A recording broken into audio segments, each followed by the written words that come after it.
Ok, buenos días. Gracias por la invitación. Bueno, el tema a tratar esta mañana son opciones terapéuticas para gram negativos multidrogoresistentes. Estos son mis conflictos de intereses. Bien, el contenido de la presentación incluye introducción del tema, un poco de la epidemiología sobre gram negativos multidrogoresistentes en el país, y luego el manejo de gram negativos multidrogoresistentes incluye enterobacterias, pseudomonas aeruginosa, acinetobacter y algunas conclusiones. La emergencia de gérmenes gram negativos multidrogoresistentes constituyen un problema global, un problema de salud mundial. Todas las instituciones en el mundo, estados, instituciones académicas, están trabajando en el tema. Hay un incremento de infecciones sobre gram negativos multidrogoresistentes, sobre todo en las unidades de cuidados intensivos en los hospitales.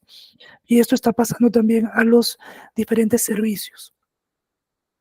Estas infecciones por gram negativos están asociadas a una alta mortalidad y tenemos pocas opciones para enfrentar este tipo de gérmenes. La Organización Mundial de la Salud ha emitido una lista de patógenos prioritarios para el año 2024. Dentro de este grupo, el grupo crítico, se encuentran determinados gram negativos como enterobacterias resistentes a carbapenems, enterobacterias resistentes a cefalosporina de tercera generación, Acinetobacter baumannii, y también están las pseudomonas en el grupo de alto riesgo. Estos son los mecanismos de resistencia en gram negativos. Se ha dividido en 4 grupos. Dentro de estos, el más importante son las beta-lactamasas o producción de enzimas. También están alteración de la permeabilidad de los antibióticos, cambios en membrana porinas, las bombas de flujo, alteración del sitio blanco, como PDP, ribosomas o ADN. Pero el grupo más importante son las enzimas, ¿no? Las beta-lactamasas. Estas beta-lactamasas en gram negativo se dividen en 3 grupos: el grupo de AMC, el grupo de beta-lactamasa de espectro extendido y las carbapenemasas. Cuando vemos el grupo de las AMCs, vemos que generan resistencia hasta cefalosporinas de tercera generación y mantienen sensibilidad a cefalosporinas de cuarta generación y carbapenes. Y en el caso de las beta-lactamasas de espectro extendido, generan resistencia hasta cefalosporinas de cuarta generación, manteniendo sensibilidad a los carbapenes. Cuando observamos carbapenemasas, generan resistencia a todas las cefalosporinas, primera, segunda, tercera, cuarta, e incluyen a los carbapenes. Entonces, dentro de estas 3 carbapenemasas, para las AMC y las BLE, tenemos opciones de tratamiento, que puede ser un carbapenem o una cefalosporina de cuarta generación para AMC, pero digamos hay opciones de tratamiento. Y tal vez este no sea el problema en los hospitales, porque todavía, bueno, a nivel hospitalario contamos con esta opción de tratamiento. El problema es cuando estos gérmenes expresan una enzima, una carbapenemasa, que genera resistencia a estos carbapenes. Y ahí entran los problemas. ¿Qué opciones de tratamiento tenemos en ese grupo? Y esta presentación está centrada en este grupo, ¿no? ¿Qué hacer cuando estos gérmenes expresan determinadas carbapenemasas? Entonces, las carbapenemasas se dividen en varios grupos. Hay una clasificación que es la de Bush-Jacob y Medeiros, y tenemos la clasificación de Ambler, ¿no?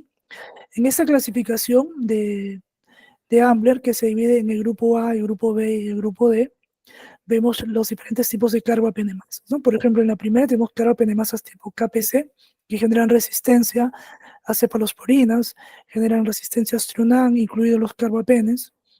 En el grupo B tenemos carbapenemasas tipo BIN, tipo IMP o NDM, que tienen casi el mismo patrón, pero aquí hay una particularidad: que mantienen aún sensibilidad a Astronan in vitro y dan resistencia a los carbapenes. Y en el caso de las carbapenemasas tipo OXA, sobre todo OXA 48, vean que mantienen o generan resistencia a todas las cefalosporinas, Astronan, carbapenes. Y aquí vean que hay un interlineado cuando vemos cefalosporina de tercera generación o cuarta generación, que tienen probablemente in vitro, muestren algún grado de sensibilidad y esto puede hacernos confundir cuando leemos el antibiograma. Pero en la práctica, este grupo es resistente. Bien, veamos la epidemiología de gram negativos en el país. Hace algunos años realizamos este estudio sobre el panorama de las carbapenemasas en Perú. Encontramos 14 publicaciones, 313 identificaciones de carbapenemasas, enterobacterias 103, pseudomonas 84 y acinetobacter 126. Hicimos una distribución por hospitales, vean los hospitales acá. En el caso de Arequipa, solo un hospital en el 2017 describió una carbapenemasa. Esos datos son hasta el 2019, un tipo de KPC, ¿no? Entonces, cuando vemos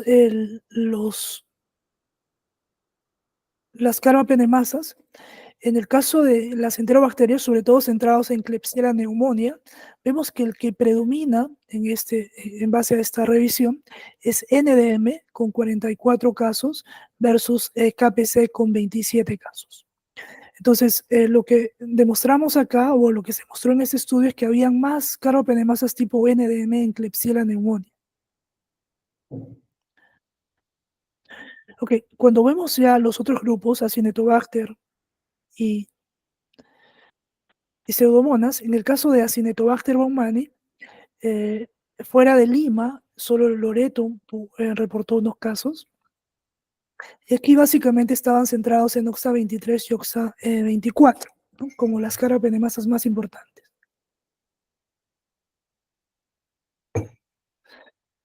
Cuando vemos Pseudomonas aeruginosa, todos los reportes eran de Lima. Y en este caso, las carbapenemasas reportadas son tipo IMP y BIN, solo 4 casos. Entonces, cuando vemos pseudomonas, hay un mayor reporte de carbapenemasas tipo I. Okay, en resumen, este estudio muestra que las carbapenemasas en Klebsiella pneumoniae, las más importantes son del tipo NDM. En el caso de pseudomonas, la carbapenemasa más importante era IMP, y en el caso de Acinetobacter, OXA23 y OXA24. Luego salió este otro estudio eh, por, por gente que trabaja en el Instituto Nacional de Salud, hicieron un análisis de las cepas enviadas de todo el país y demostraron casi lo mismo que encontramos en el estudio previo. Que en el caso de Klebsiella pneumoniae, vean acá, se reportaron 22 casos y cuando vemos Klebsiella pneumoniae respecto a NDM, 44 casos, el doble de casos de NDM comparado con KPC. En el caso de Pseudomonas aeruginosa, vean que se encontró IMP y BIN, un mayor porcentaje de IMP, y en el caso de Acinetobacter, OXA23 y OXA24 fueron los que predominaron. Es muy parecido a los datos anteriores.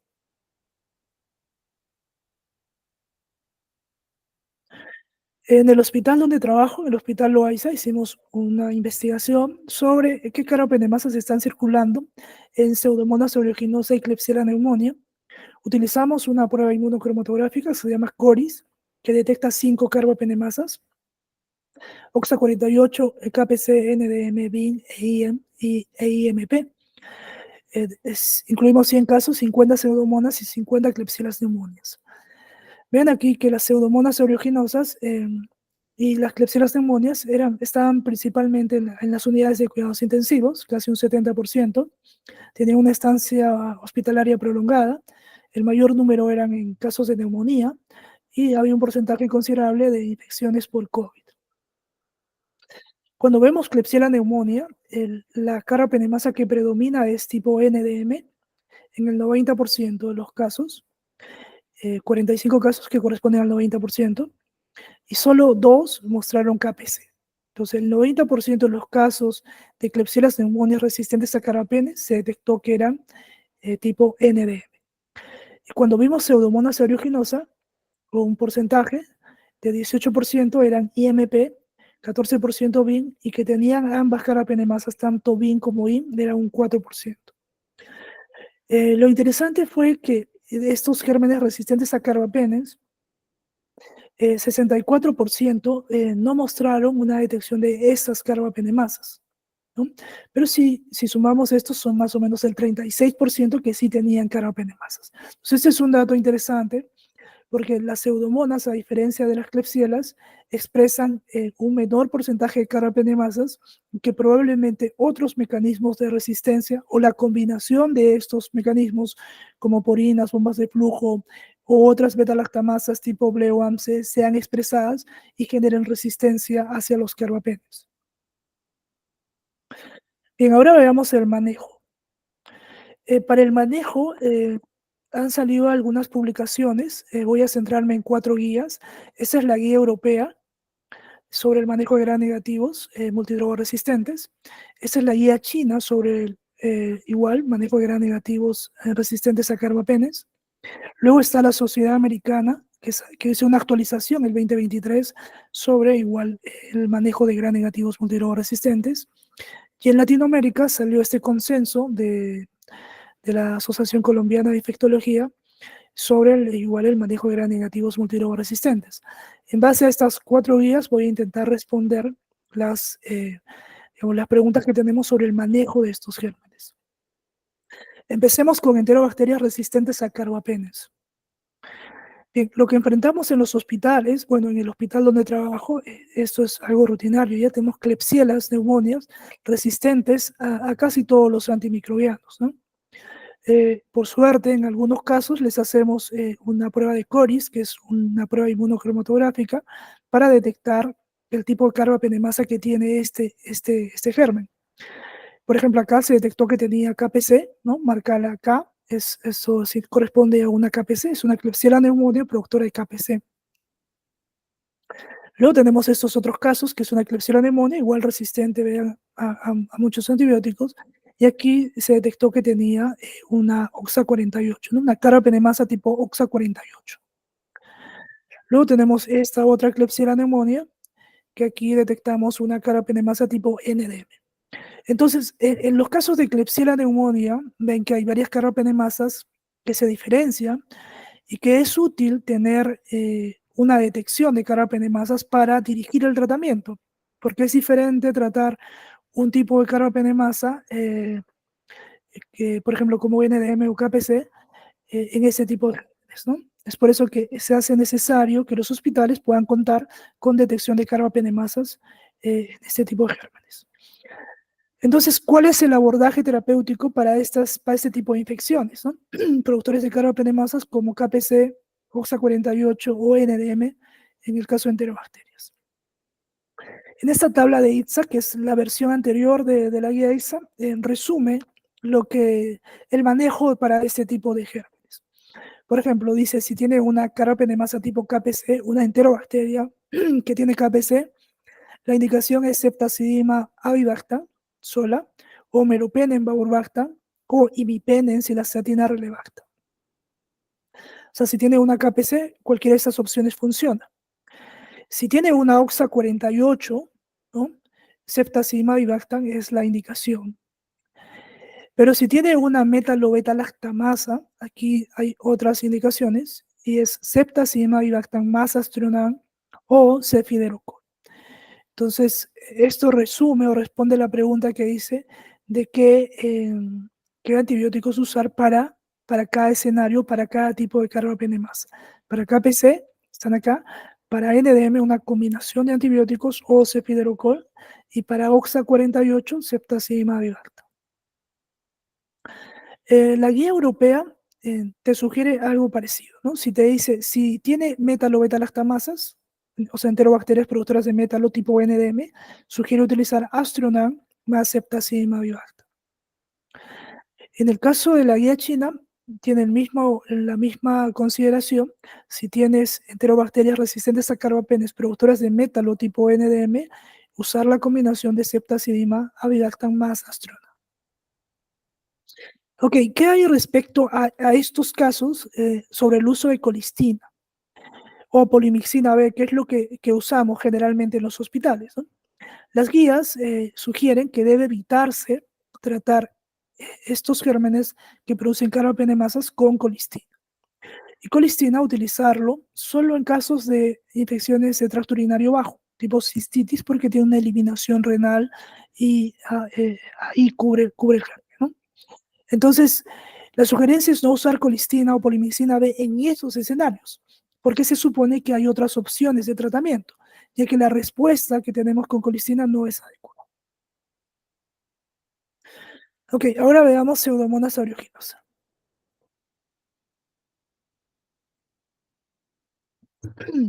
Para el caso de Pseudomonas aeruginosa, al igual que Klebsiella, enfrentamos casos como estos, ¿no? Resistentes, antibiogramas resistentes, y en este caso marcó tanto IN como BIN, dos carbapenemasas.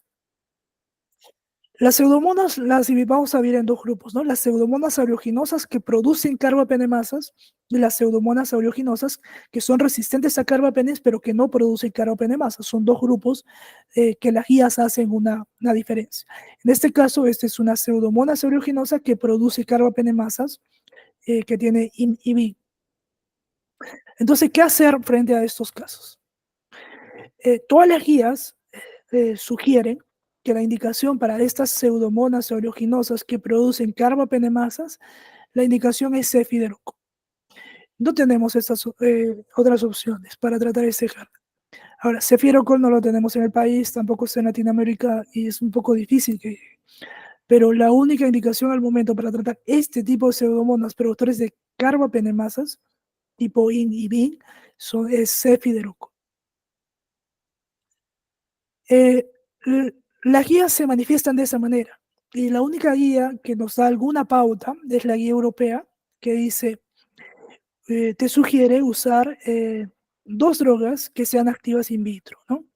Pero cuando uno ve el antibiograma, todo está resistente. Entonces, ver qué opciones de tratamiento podemos usar para esos casos, ¿no? Ok, respecto a pseudomonas aeruginosa productores de carbapenemasas tipo IN y BIN, algunos han considerado utilizar ceftazidima vivactam más astrona, ¿no? Que esa es otra indicación.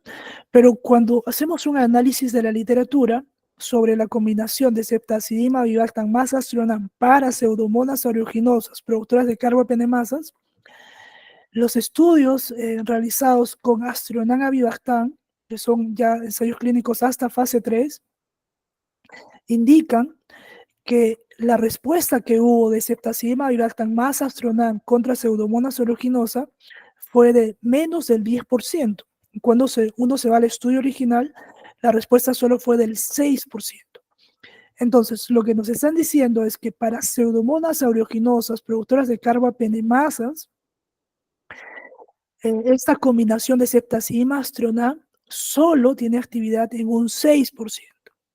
Por lo tanto, no es una indicación de usar esta combinación para Pseudomonas aeruginosa, hasta que salgan nuevos estudios que nos muestren que sí puede funcionar. Pero los datos hasta este momento son digamos, contundentes, que no tienen una actividad o que tienen una actividad menor al 10%. Probablemente porque Pseudomonas aeruginosa, fuera de tener beta-lactamasas, tiene otros mecanismos de resistencia, bombas de flujo, porinas, o puede ser otras beta-lactamasas tipo AMCOB que puedan ir en contra de esta combinación. Por lo tanto, al momento no es una sugerencia de usar esta combinación para tratar pseudomonas aeruginosas productoras de carbapenemasas tipo IN o BIN. El otro grupo de pseudomonas son las pseudomonas que son resistentes a carbapenems, pero que no producen carbapenemasas. A este grupo de pseudomonas se le llaman pseudomonas DTR, que son de difícil tratamiento. Entonces, la guía de ITSA sacó una definición para este grupo de pseudomonas que son difficult to treat o DTR, que la definición es la siguiente. DTR que no muestre sensibilidad a lo siguiente, ¿no? O sea, que sea resistente a piperacilina tazobactam, que sea resistente a ceftazidima, cefepime, astronam, meropenem, imipenem, cilastatina, cipro y levo. Vean que acá están resistentes a carbapenes, pero que no producen carbapenemasas, ¿ok? O sea, que sean resistentes a este grupo y en esa situación sugieren utilizar otras drogas. Entonces, cuando vemos un antibiograma de ese caso, este sería un antibiograma, ¿no? que están resistentes a varias drogas como IMI, MERO, CPPIME, pero que muestran sensibilidad a este grupo, ceftolozane, tazobactam, ceftazidime, avibactam. ¿Okay? Entonces, en las guías dicen, si tienes unas pseudomonas en DTR, utiliza alguna de estas dos drogas, o ceftolozane, tazobactam o ceftazidime, avibactam. En DTR significa que no tienen carbapenemasas que son resistentes a la lista que les he mostrado. Ok, y es por eso que las guías son muy claras, ¿no? Dice recomendaciones de opciones de tratamiento para pseudomonas de difícil tratamiento que muestran acá, ¿no? Y te dan las opciones de ceftolozane, tazobactam, ceftazidime, avibactam, imipenem, relebactam y otras, ¿no? Pero esa es la consideración. Pero que sean sensibles a estas drogas, ¿no?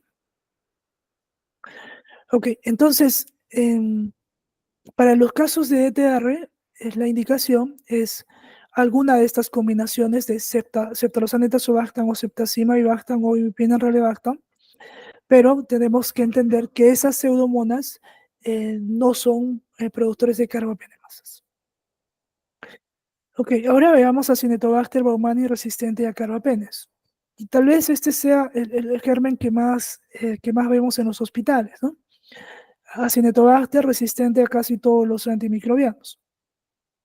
O sea, son Acinetobacter resistentes a carbapenes. ¿Qué hacer en estos casos? Bueno, los Acinetobacter son, digamos, comúnmente aislados. Necesitamos definir si este Acinetobacter que se aisló es un infectante, entender que sea un colonizante o un contaminante, pero saber si es infectante realmente para tratar, ¿no? Cuando tenemos este tipo de gérmenes, las opciones de terapéuticas son muy limitadas, ¿no? No existe un régimen estándar para tratar este grupo. La mayoría de guías te sugieren usar una combinación de al menos dos agentes, idealmente que sean activos in vitro, ¿no? Ok. Entonces, uno de los agentes que sugieren usar es ampicilina sulbactam por el efecto de sulbactam contra la Acinetobacter baumannii. Ampicilina no tiene nada que ver, solo es el sulbactam. Esto porque en muchos países el sulbactam la tenemos en combinación. Hay solo algunos que tienen, digamos, en su presentación a sulbactam como monoterapia, como droga única. Ok, entonces, respecto a ampisulbactam, lo que sugieren es utilizar altas dosis de sulbactam o de ampisulbactam para tratar este tipo de gérmenes. La guía americana, bueno, la guía europea dice, o las otras guías dicen que si está resistente, no es una opción de tratamiento, pero la guía americana pone un párrafo al respecto sobre el uso de ampisulbactam pese a que en el antibiograma se muestra resistente. Dice, pese a que se muestre resistente, aún debería de ser considerado como una opción de tratamiento, ¿no? Entonces, esa es una salvedad respecto a ampisulbactam. Respecto a las polimixinas, o polimixina B o colistina y colistina, se sugiere que si se va a usar, sea en combinación, al menos con otro agente, para tratar este tipo de infecciones, y que colistina debería ser usada en vez de polimixina para tratar infecciones de tracto urinario. Bueno, en general, si vamos a usar colistina, debería ser en combinación con otra droga, idealmente activa. Respecto a los derivados de tetraciclinas, como la tiaciclina, considerar dosis altas en el tratamiento, dosis de carga y luego dosis 200 de carga y 100 cada 12 horas en esos casos, ¿no? Respecto a meropenem, que es lo que generalmente hacemos en los hospitales, meropenem en infusión extendida, dice, no se recomienda dosis altas de infusión prolongada de meropenem para tratar Acinetobacter baumannii resistente a carbapenes. Para esta indicación sí han salido ensayos clínicos que muestran que meropenem no ha tenido, digamos, buenos resultados para tratar Acinetobacter baumannii. Por lo tanto, digamos, el meropenem es una droga que se ha dejado de usar ya para tratar este tipo de Acinetobacter resistente a carbapenes. Obviamente hay lugares que sí lo usan todavía porque no tienen otras opciones, pero es una droga que no está indicada ya para Acinetobacter baumannii. Y cefiderocol, que es la otra droga, que tiene acción contra Cinetobacter, debería de limitarse su uso para ese tipo de infecciones, pero refractarias o donde no tengas otras opciones de tratamiento, ¿no? Y la sugerencia es que también sea como un régimen combinado. Bueno, esta es la guía europea que dice que se debe utilizar el Sulbactam si es que muestra sensibilidad o cefiderocol. Y en el caso de que no hay otras opciones, buscar una combinación de dos drogas que sean activas in vitro. Bien, nosotros en el Hospital Loaiza elaboramos una guía y en el 2021 necesitamos actualizarla y este es un resumen más o menos de lo que hacemos, ¿no? Por ejemplo, en el caso de Klebsiella pneumonias, en el caso de KPC Yoxa 48 usamos ceftazidimab y Bacta, y si tenemos NDM usamos ceftazidimab y Bactam más Astronam. Por suerte hemos podido incluir estos medicamentos en el petitorio local del hospital, obviamente con problemas de compra en algunos momentos, pero los hemos incluido. En el caso de pseudomonas aeruginosa, eh, tanto las que son productoras de carbapenemasas como las probables de TR, bueno, no tenemos digamos, no tenemos una opción ideal para este grupo y aún hemos considerado utilizar colistina más meropenem, y en los casos que esas pseudomonas sí se detecten que sean de tipo DTR, podemos usar o ceftazidimab y Bactam o ceftolozane tazobactam. Pero en general estamos todavía usando colistina meropenem a dosis altas. Obviamente, cuando nos preguntan por qué siguen usando meropenem si en los antibiogramas muestran mix muy elevados, entonces no tenemos otras alternativas, ¿no? Una opción era discutir fosfomicina, pero cuando hemos hecho el análisis de las cepas que les había mostrado, ya les hemos hecho secuenciamiento genómico ahora, casi todas muestran resistencia a fosfomicina, por lo tanto no es una alternativa para nosotros. Así que no tenemos opciones, por eso que aún mantenemos esta combinación. En el caso de Acinetobacter baumannii, resistentes a carbapenem son productores de OXA 23 y OXA 24. Nuestra combinación es ampisulbactam, pese a que está resistente en el antibiograma, lo consideramos según la sugerencia de la guía americana, más colistina, y dependiendo del escenario podemos agregar tiaciclina, o damos terapia doble o terapia triple dependiendo de la situación. O sea, la combinación sería ampisulbactam a dosis altas, ¿no? 9 gramos cada 8 horas, en infusión de 3 horas, colistina, dosis de carga igual, dosis de mantenimiento. Si usamos tiaciclina, dosis de carga 200 y luego 100 cada 12 horas. Ok. Bien, algunas conclusiones. Bueno, la resistencia a los antimicrobianos es un problema de salud pública, ¿no? En el país se está trabajando mucho, la Comisión Multisectorial para la Contención de Resistencia está trabajando en el tema. Va a salir una ley sobre la resistencia a antimicrobianos. Salió ya otra sobre la contención de la resistencia en el país para trabajar en prevención y control de infecciones. Así que de alguna manera en el país se está trabajando el tema. Eh, Obviamente los que estamos en día a día eh, enfrentamos esta situación a nivel hospitalario, ¿no? La práctica clínica de ver qué opciones de tratamiento usar, ¿no?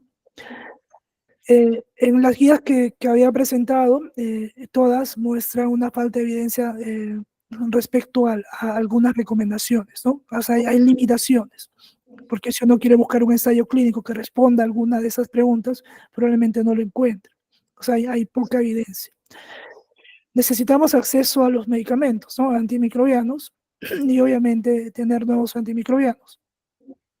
Y lo más importante creo es evitar que los pacientes se infecten y en ese caso sería trabajar en prevención, ¿no? Y luego hacer optimización de antimicrobianos. Ok, muchas gracias. Si tuvieran alguna pregunta, por favor.